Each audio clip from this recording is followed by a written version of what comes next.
Hello, everybody. I'm Matthew Still. Here's your talking points for the week. The Electoral College officially selecting Joe Biden as winner of the 2020 presidential election. And one-on-one with re-elected Congressman Jody Arrington, who talks about his priorities for the upcoming session. From the studios of KAMC Television in Lubbock, your local election headquarters. This is Talking Points with Bryan Mudd. Thanks so much for joining us. Brian's off this week. Arrington will be heading back to Washington to represent West Texas for his third term in Congress. This week, he agreed to have a very candid conversation with me on topics ranging from his legislative priorities to his thoughts on the 2020 presidential election.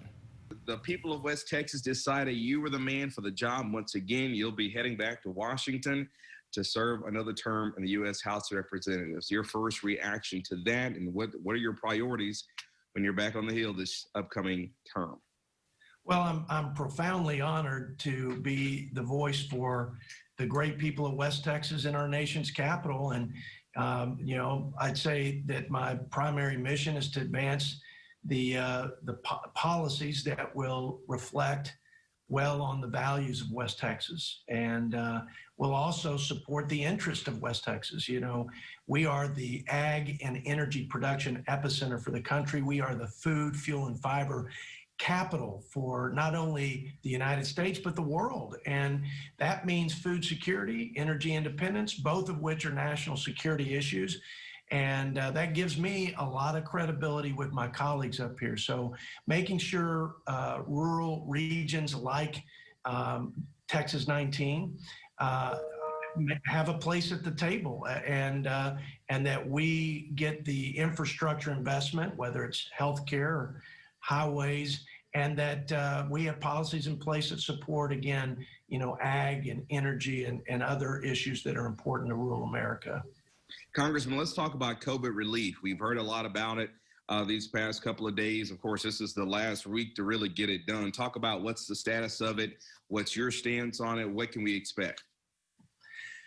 Well, it's an unprecedented disaster for the country. Some of that disaster was directly related to the disease itself and its rapid spread. Another part of the disaster was and continues to be government's response to it. I would suggest that shutting down schools has been a horrible injustice to children all over the nation. They are resilient. They seem to not get the disease or spread it like adults. And their mortality, infectious mortality rate, is infinitesimal. But what is clear and measurable are the adverse impacts for kids not having that support system and going to school, especially folks that kids from families that have dual income. The parents have to go to work. They don't have the money for childcare. So we've got to take care of our families first. And we also have to provide the support for small businesses who employ the parents of these kids. The whole point of the Paycheck Protection Program, which was one of the best policies that came out of COVID relief, was providing a lifeline to these small businesses to not only stay afloat and keep the lights on, but to keep their employees on the payroll and off of unemployment. So there's a lot more we can do. We need to make sure that whatever relief we provide is temporary and targeted.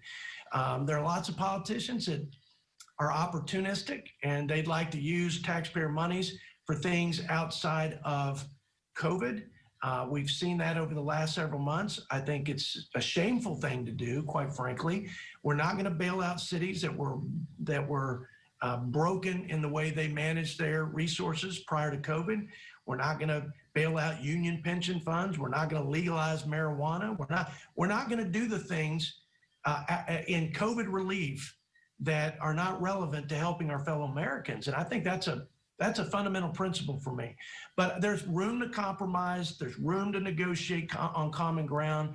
I'd say the last thing about COVID is there will be wave upon wave of lawsuits that are related to COVID. I mean, massive national class action suits against employers of all kinds, hospitals, schools, private sector employers, for doing the best they could with the information they had. But the sure way to shut this country down And to devastate our economy and our prospects of recovery is to allow that to happen. And so in the next COVID package, we've got to have legal liability protection for employers targeted to COVID and one that will expire in due time. Congressman Arrington, us as West Texans, what can we expect for you to deliver within these next 2 years, specifically for West Texas? Well, we got a great farm bill, and we fixed the fact that cotton was not part of that Title I safety net. That was the biggest thing we've done. Second to that was we lowered taxes and regulations, and we got this economy hitting on all cylinders pre-COVID. We had more jobs and we had people to fill them. We also passed USMCA, which is the most important trading relationships, Canada and Mexico, to the United States. Here's what we need to do.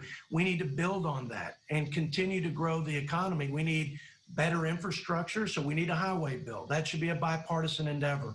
We need more USMCA type agreements. Those are comprehensive free trade agreements.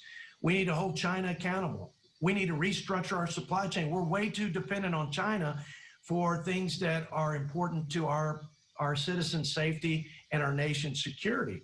And that ought to be at the top of the list. We need to make sure that rural hospitals they don't have to just claw and scratch every year just to survive. There are fundamental reforms that we can put in place that will give them sustainability and provide access to basic care for our next generation farmers and ranchers and energy producers in rural America, in towns like the one I grew up in Plainview.